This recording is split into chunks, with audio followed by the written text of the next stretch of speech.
రాజీనామా చేయాలి మంత్రి విద్యాశాఖ మంత్రి నారా లోకేష్ గారు ప్రయత్నం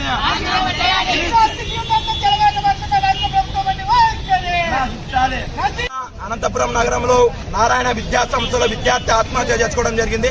ఈ రోజు ఫీజులు దోపిడీ చేస్తున్నటువంటి నారాయణ విద్యా సంస్థ గుర్తింపుని రద్దు చేయాలా. ఈ రోజు ఫీజులు ఒత్తిడితోనే ఈ రోజు విద్యార్థులు ప్రాణాలు తీసుకునేటువంటి పరిస్థితి ఈ రోజు మన అనంతపురం జిల్లాలో నెలకొంది. అనంతపురం జిల్లాలో నారాయణ విద్యా సంస్థ అన్నింటినీ కూడా సీజ్ చేయాలని చెప్పేసి ఈ రోజు all India student federation ASI తెలియజేస్తాం.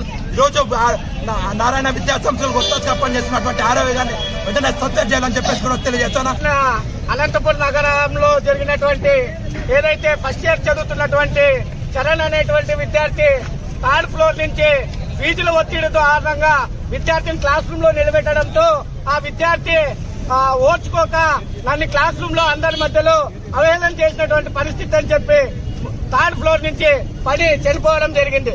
ఆ విద్యార్థి చనిపోయినప్పటికీ ఏమాత్రం పోలీస్ యంత్రాంగానికి కావచ్చు, విద్యాశాఖ కావచ్చు, ఏమాత్రం తెలియజేయకున్నట్లుగా అక్కడ ఉన్నటువంటి యాజమాన్యం ఆ విద్యార్థిని అక్కడికక్కడే ఎక్కడికి పంపించినటువంటి దాఖలాలు లేవు.